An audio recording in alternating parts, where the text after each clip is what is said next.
Assalamualaikum warahmatullahi wabarakatuh. Perkenalkan, saya Dadang Suherman Eskom dari SMK Negeri Manis, Kabupaten Purwakarta, Provinsi Jawa Barat. Kali ini, saya akan melakukan aksi nyata dari pelatihan mandiri yang saya ikuti dari platform Merdeka Mengajar dengan menyebarkan pemahaman mengapa kurikulum perlu berubah. Dengan sasaran aksi nyata yaitu guru SMK Negeri Manis. Bapak dan Ibu, mari kita pahami kembali apa itu kurikulum. Kurikulum dapat kita pahami berdasarkan pengertiannya. Kurikulum adalah seperangkat rencana dan pengaturan mengenai tujuan, isi dan bahan pelajaran, serta cara yang digunakan sebagai pedoman penyelenggaraan kegiatan pembelajaran untuk mencapai tujuan pendidikan tertentu. Tujuan kurikulum yaitu sebagai alat pendidikan untuk menghasilkan siswa yang berintegrasi. Kurikulum juga membuat siswa mengerti sistem pendidikan yang diterapkan sehingga siswa dapat memutuskan pendidikan yang ia inginkan di jenjang selanjutnya. Kurikulum itu sendiri memuat 4 komponen utama, yaitu yang pertama adalah tujuan, yang kedua isi atau konten, yang ketiga strategi, yang keempat evaluasi.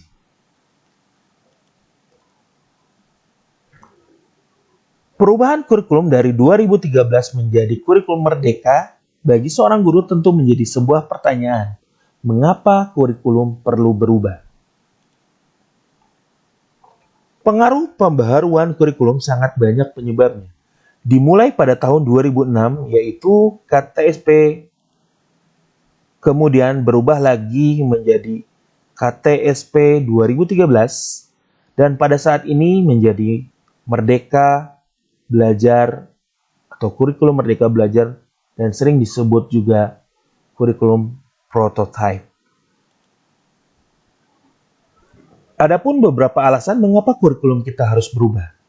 Ada 3 alasan utama agar yang pertama yaitu agar relevan dengan perkembangan zaman. Yang kedua agar dapat memenuhi kebutuhan belajar siswa.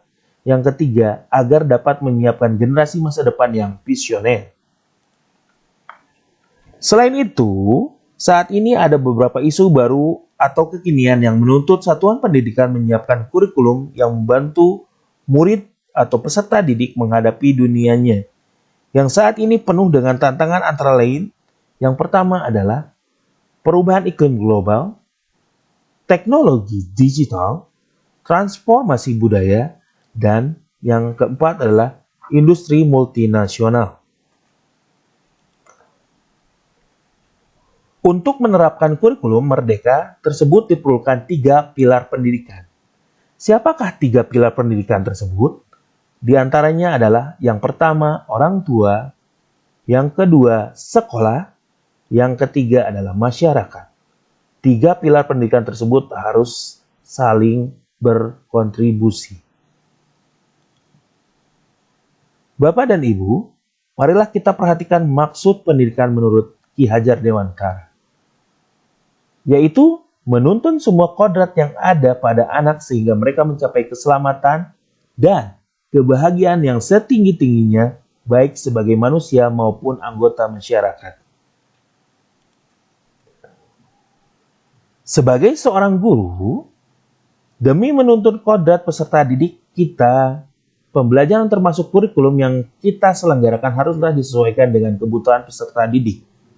Sebagai guru, kita harus bisa belajar terus mengikuti dan memahami tren kehidupan peserta didik kita agar terjalin komunikasi yang baik sehingga guru akan mudah memberikan pemahaman ketika mengajar karena bisa bersinergi dengan peserta didik. Ada beberapa hal yang menjadi pertimbangan dalam merancang kurikulum antara lain. Yang pertama adalah kebutuhan. Yang kedua adalah pendapat, yang ketiga adalah pengalaman, yang keempat adalah hasil belajar, yang kelima adalah kepentingan. Adapun transformasi pembelajaran peserta didik berfokus pada pengembangan karakter berdasarkan nilai-nilai Pancasila untuk mewujudkan profil pelajar Pancasila. Antara lain, beriman, bertakwa kepada Tuhan Yang Maha Esa dan berakhlak mulia, berkebinekaan global, bergotong royong, kreatif, bernalar, kritis, dan mandiri. Perlu kita pahami, kurikulum bersifat dinamis dan terus dikembangkan atau diadaptasi sesuai konteks karakteristik peserta didik yang disesuaikan dengan kebutuhan mereka.